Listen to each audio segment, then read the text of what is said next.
Hi, I'm David Stoker, and I want to welcome you to the Better Life and Recovery #Hopedealer Movement Podcast. As a visible and vocal member of the recovery community since 2009, I'm frequently asked questions and for advice from people all the time. Some are curious, some are still using, some are in recovery, and some people just care about somebody who's currently struggling with a hurt habit or hang-up. If people in my community have those questions, I guarantee that people everywhere are looking for answers as well. We started this podcast to give you answers and support, because not only is recovery real, it is amazing. Hope you enjoy the show. Today we'll be talking about an increase in reported overdoses in Springfield, Missouri the past couple of days, why I've been frustrated on a couple of different levels, some harm reduction tips, as well as look at why harm reduction is compassionate, humane, and so much more.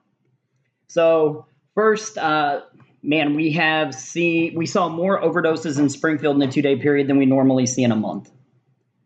It sounds like we got a batch of fentanyl-laced heroin, and there was also methamphetamine that had fentanyl in it that was circulating through Springfield. So for those of you who don't know, whenever we use opioids, they basically have just a couple jobs. Once they get on the other side of the blood-brain barrier, the first job, one of the jobs they have is to ease pain, which is why, of course, doctors give it to us. The second job that it has is to act as a euphoric, which is why some people misuse it. It makes us feel good. And the third thing it does is depress the respiratory system. So literally, once it binds to the mu, the delta, and the kappa receptors, it literally depresses your respiratory system or slows down, stops your breathing. That's really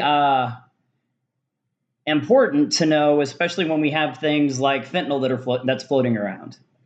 So morphine, they generally use what they call like a standard morphine unit. It's an MMU, but basically heroin is twice as strong as morphine, and fentanyl is 50 times stronger than heroin or 100 times stronger than morphine. And that doesn't mean that fentanyl is going to make you 50 times higher. You're not going to feel 50 times more euphoria from fentanyl than you will from heroin. You're not going to have your pain eased 50 times better from fentanyl than you do from from heroin. Unfortunately, what's going to happen is it is going to depress your respiratory system 50 times faster.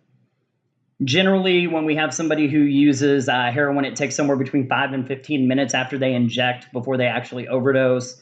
With fentanyl, they find people that still have a syringe in their arm half done. So they don't even complete the entire syringe before they lose their ability to breathe. So this is a huge issue.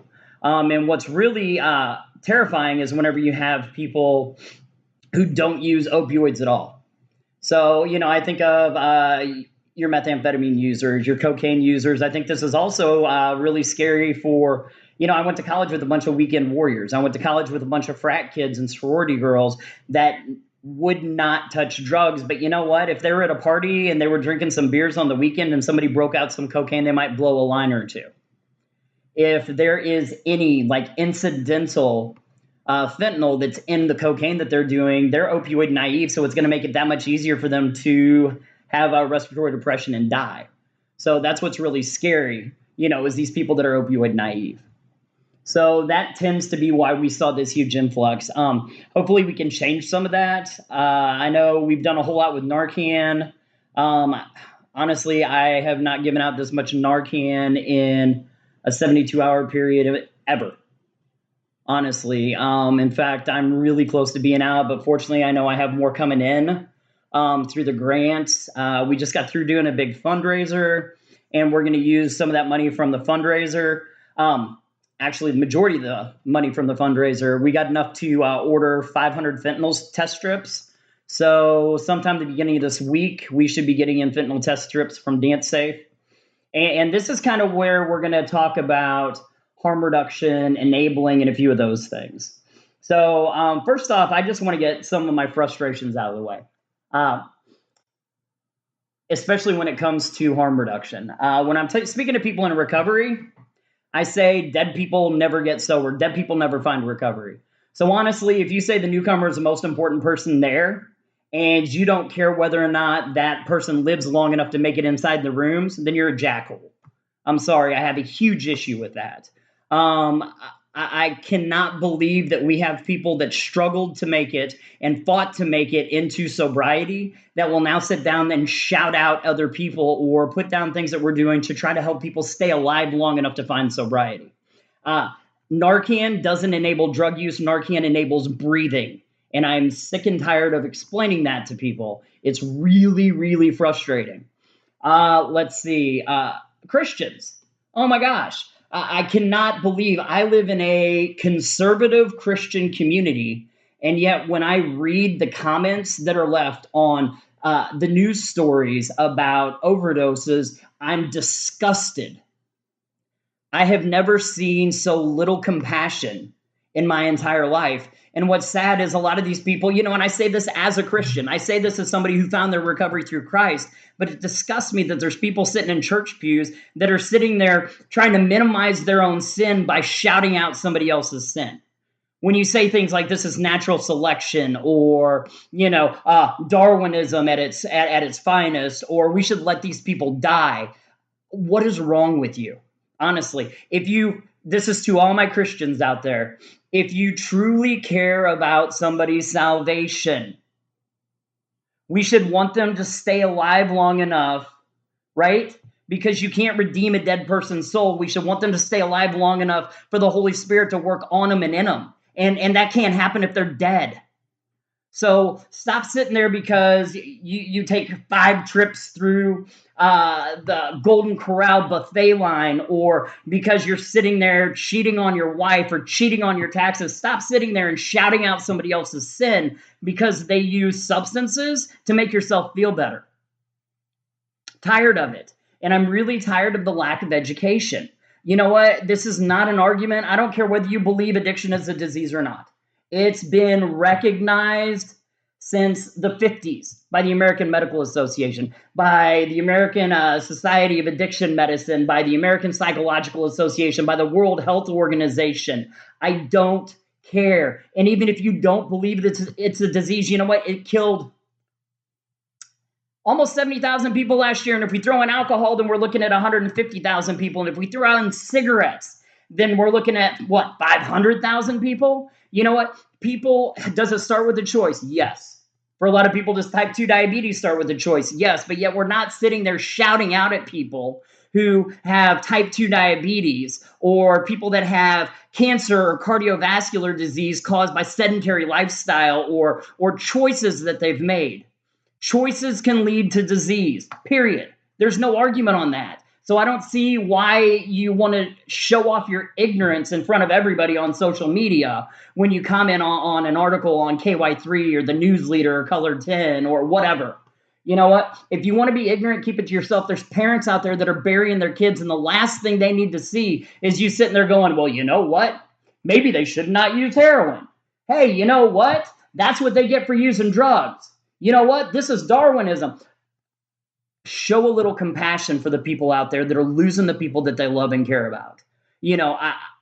Oh my God, it disgusts me. I can't even begin to express, and my wife warns me.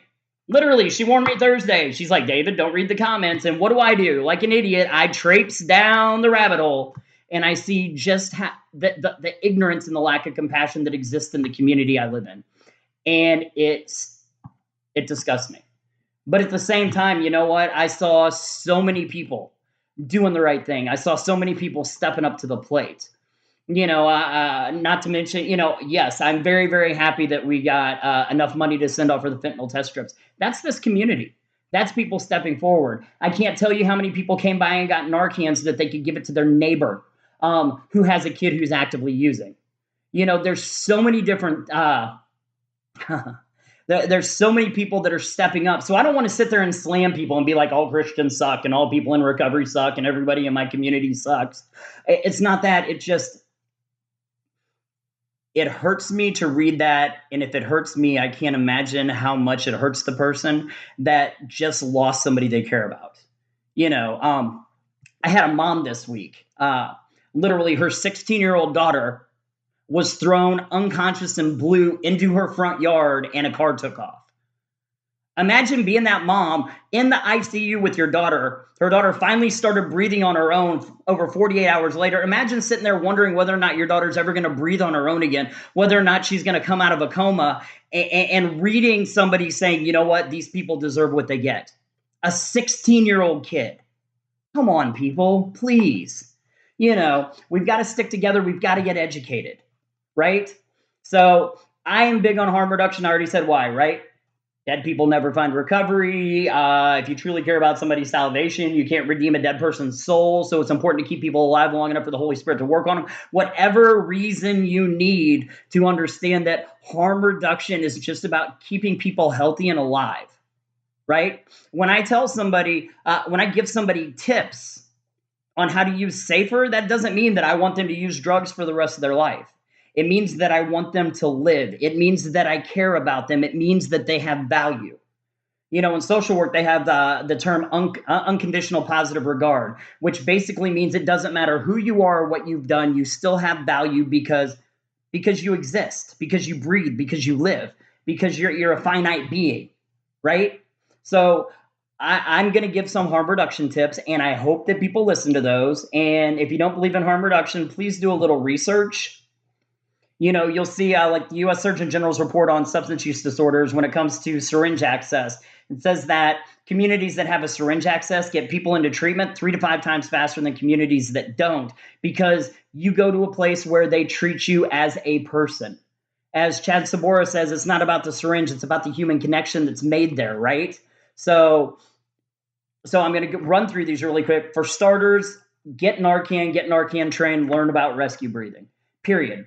Biggest thing you can do. If you live in Springfield, you can always stop by the Springfield Recovery Community Center. Right now, we have partnered with Preferred Family Healthcare because of the huge influx of overdoses we've had. And they have had somebody there this weekend 24/7 that's been able to give Narcan to anybody that comes through the doors. The first Friday of every month at 6 p.m. at Springfield Recovery Community Center, we do a full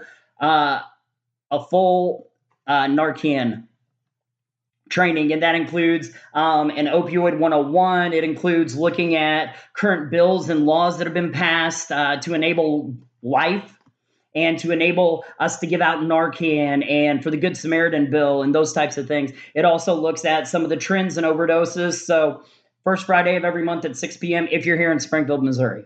If you're in St. Louis, you can always go to Mo Network. I know Mo Network does it.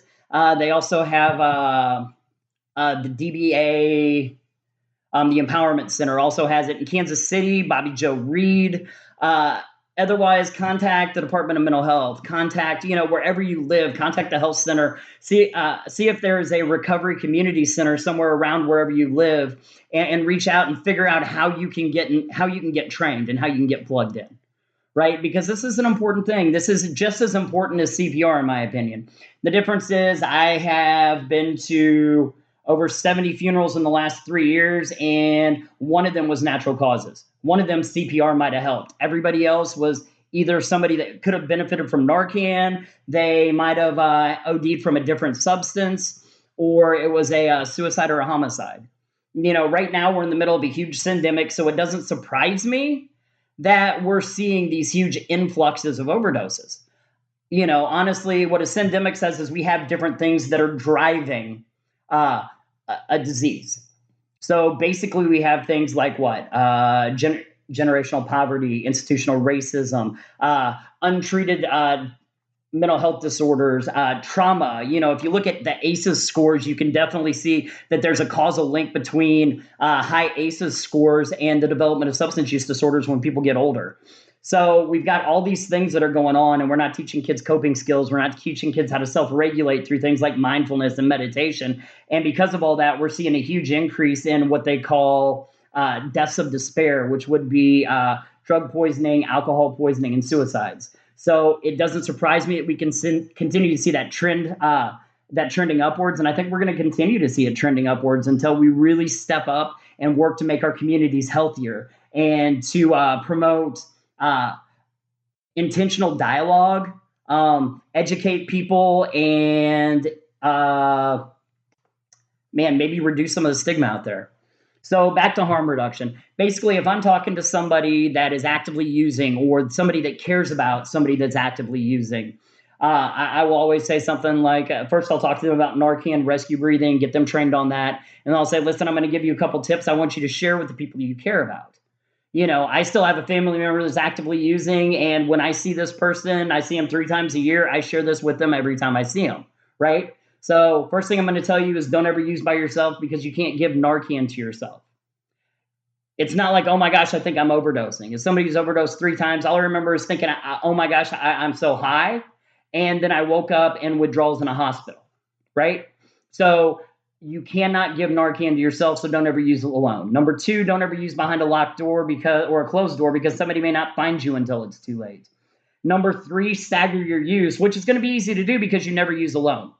So what I mean by stagger your use is if you're with somebody, let that person use, pull out a phone, set a timer for 15 minutes and wait 15 minutes before you use.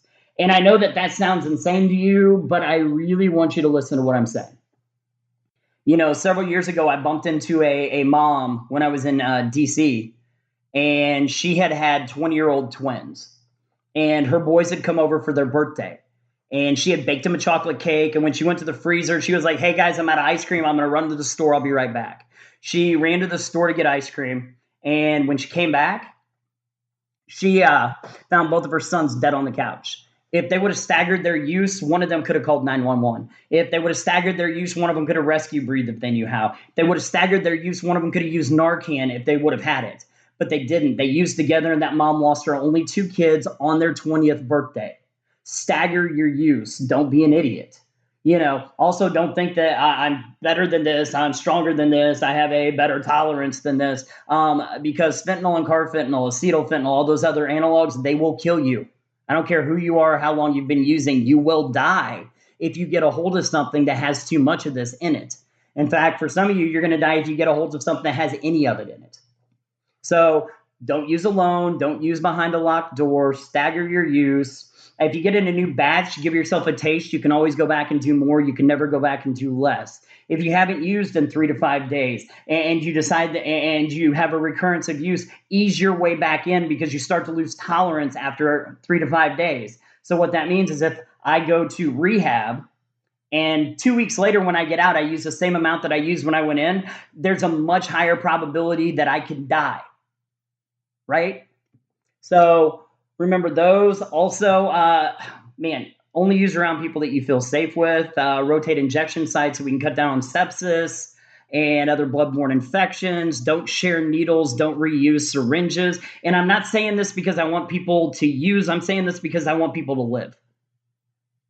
Over the course of my life, I used for 25 years. Over the course of my life, I've died 8 different times. And today I am here with an amazing wife.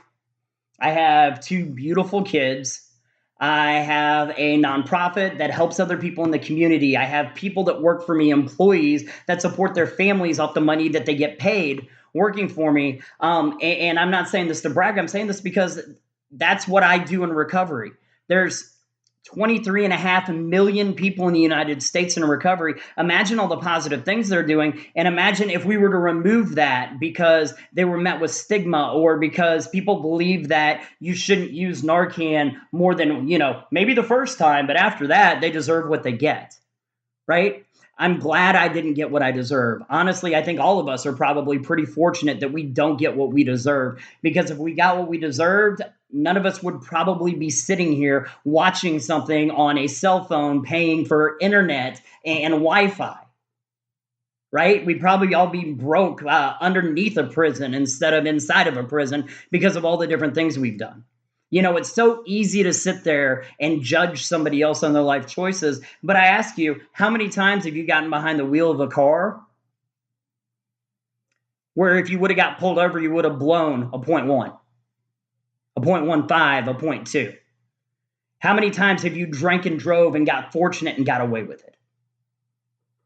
If you would have got caught for every single one of those times, you would probably be in prison for the rest of your life. Honestly, I see people on here that don't use drugs, but as I see them, I'm like, oh yeah, I used to go to cake parties with that person all the freaking time back when we were kids. You know what? It's really easy for me to sit there and look at somebody else's choices and minimize my own by looking at theirs. But the truth is, wrong is wrong. The truth is, maybe I made those choices and I never developed a substance use disorder and it was easy for me to quit. So now I look at everybody else and think everybody else should be able to quit just because I did. You know what? It doesn't always work out that way. So that's a little discussion about harm reduction. That is why we've had all the overdoses, why I'm really frustrated. People just get educated. Please don't slam people. Go through the comments, but if you want to leave something, do what I do with my wife. Honestly, sometimes I get so disgusted. I'm sitting there, I'm getting ready to comment something on Facebook, and I look at my wife and I say, hey, honey, I'm going to read this to you. Do you think I should post it? And she will look at me and say, David, if you need to read it to me and ask, you probably just need to erase it, don't you? To which I go, yeah, you know what? You're probably right. I probably do need to just erase it. So honestly, think before you speak. Realize that there are parents out there who have kids in the hospital right now that are going to read those comments, and you're sitting there being a douche canoe, talking about how these people deserve to die, or what, these people don't deserve care. To answer a couple comments that I've read recently on some of the things I've posted, somebody was like, why should people get free Narcan? People don't get free treatment for cancer. For starters, Narcan isn't treatment. Treatment is going to a clinical place that uses evidence-based practices and costs thousands and thousands and thousands of dollars. Narcan is a life-saving tool, no different than like an AED, right? Clear. It's kind of like paddles. Honestly, it's something that brings somebody back to life. Second, as somebody who's been Narcan back to life 3 times, I wish I would have known it was free, because I would have disputed the bills that I got back from the hospital. I paid a buttload of money for the Narcan that was used to bring me back to life. So Narcan is not free. For those people who are like, it's not fair that Narcan's free, why isn't insulin free? Okay, couple things. Number one, you were right. Insulin costs way too much freaking money, and that is a problem too. But just because we have 2 problems doesn't mean that we should minimize one of them or fight against each other. The truth is, they're both horrific problems. The truth is, we have pharma that is gouging us left and right on a lot of medications. The truth is, medications that people are paying thousands of dollars a month for sells in third world countries for pennies on the dollar. So if they can sell it over there for that cheap, they could probably do it here too. But that's neither here nor there. I don't want to get into a huge pharma thing. But the truth is, it's not a us or them. Narcan can be crazy expensive. It costs pennies to make, right? And what I tell people is, hey, I do fundraisers and outreach and all kinds of different things to get the Narcan that we give out. If you have a huge issue with insulin costing so much, go do some fundraisers. Raise that money and do what we do. Be passionate about it. Don't sit there and shoot somebody else for what they're doing. Instead, say, you know what? I love what you're doing. How do you do it? Because I want to do it for this. You're doing it for X. I want to do it for Y, right? Maybe we could even partner together. Who knows? So I really don't think, like I said, that this is a huge issue, or at least not as huge as it should be. And I think I've already talked about the choice thing, right? Nobody chooses. When I first started using drugs when I was 12, I didn't choose to be an addict. My first memory is being molested by a babysitter at 3. I grew up in a house where my dad had a drinking problem. My mom left my dad in 5th grade. I lived with my grandpa, who would beat me and then call into school and say he's going to help me in the fields this week and wait until all the cuts and bruises had healed up before he sent me back to school. The first time I used the summer before 7th grade, it numbed me and helped me escape all that. I never had a drug problem. I had a drug solution. Unaddressed trauma was my problem, right? So I didn't choose to be an addict. I chose to numb and escape the trauma. I chose to try to not sit there and get constantly just the constant PTSD and the constant images and the constant pain in my head. I used to get away from that. And when negative consequences finally kicked in and I tried to stop, then I went into withdrawals. So once again, nobody chooses to be an addict, right? I know people that love their kids more than anything, and yet have signed over rights because they couldn't stop using drugs. This is something, it's a huge problem. If you don't think that stopping something that's dependent is a huge problem, give up sugar and caffeine for a month. Give it up for 30 days and then come back and talk to me, right? Tons of you are dependent on things right now, whether it's caffeine or sugar, and yet you're going to sit there and look at somebody else's dependence and put them down and horrify their loved ones and family members and friends. So anyway, I think I have gone on and on enough about that. So I guess I will say, does anybody have any questions? Anybody have any comments?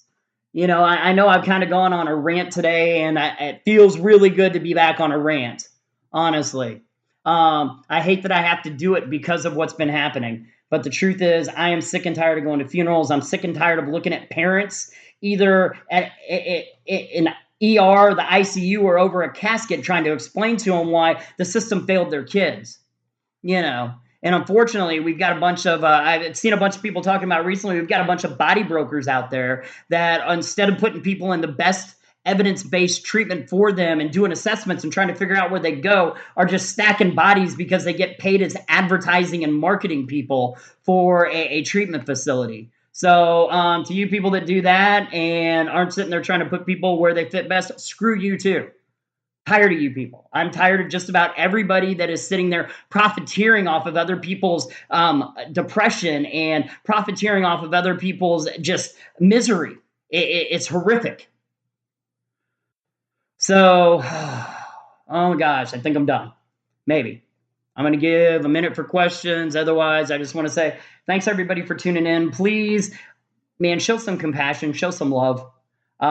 If you have a recovery community center in your community, and you want to get more, or go volunteer, go get plugged in. Maybe it's a church outreach. Maybe it's a recovery ministry. Maybe it's an Alano club. But you know what? There are places out there. Go get plugged in and go help them, because we need all the help we can possibly get.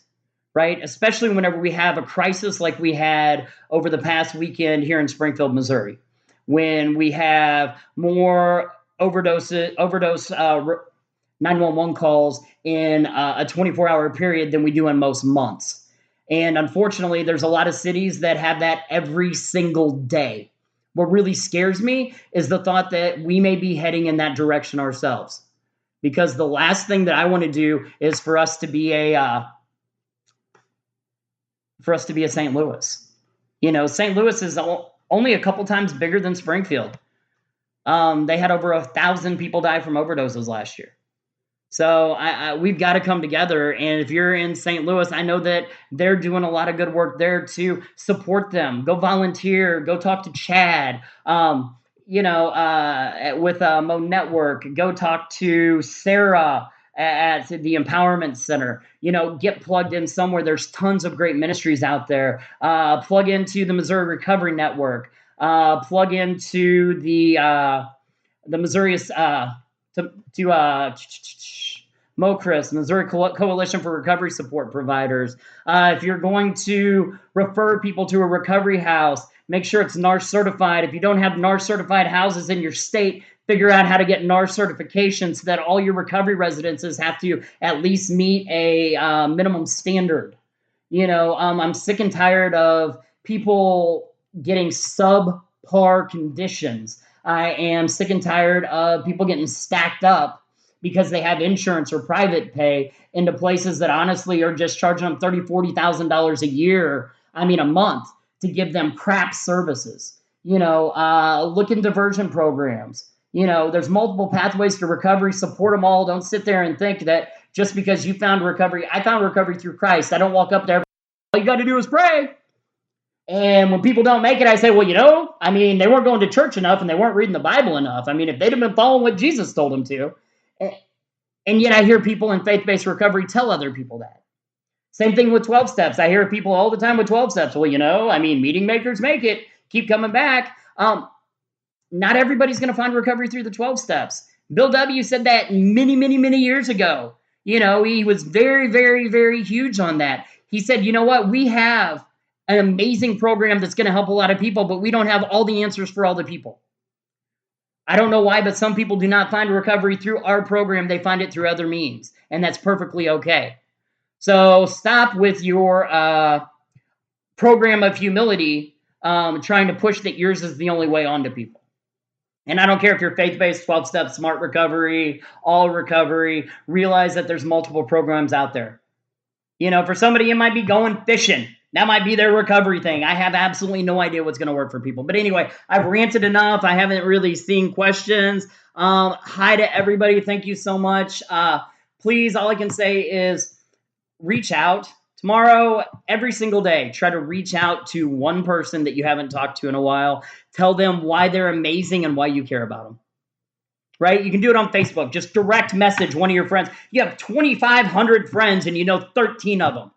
So that means you only have to reach out to 13 of them. Reach out to one of those people every single day and say, hey, you know what? I care about you and here's why. Hey, I just wanted to make sure you're doing okay. Is there anything you need? Because there's a lot of hurting people out there right now. And the phone weighs 10 million pounds whenever you're stuck in depression or in the middle of a bout of anxiety. So why don't we reach out to them instead of expecting them to reach out to us? I love you all. I hope you all have an amazing week. If you need anything and you're in Springfield, Missouri, Southwest Missouri, please contact the Springfield Recovery Community Center, 417-368-0852. Yeah, that's all I got. Y'all have an amazing night, and I want you to know that if you had a rough time, please get a hold of me. I will pray for you. I will do whatever I can, even though I know sometimes prayer doesn't seem like enough, but I tell you what, I covet prayers. I covet juju and warm wishes and positive vibes and anything anybody possibly wants to throw at me. By all means, if it's positive, throw away. If it's negative, keep it to yourself. Have a great night, guys. In closing, I just want to thank you for listening to the podcast. Please join us every week for new episodes. If you want to connect with us further, if you have any questions, topics you'd like to hear in the future, or maybe would like to be on the podcast sometime, you can connect with us at betterlifeandrecovery.com. There's the Better Life and Recovery page on Facebook, or you can, we're on Twitter, BLIR_NPO. Also, this podcast is part of the Studio DNA Podcast Network. You can find out more about the network at studiodna.media. Thanks a lot. Y'all have a great week.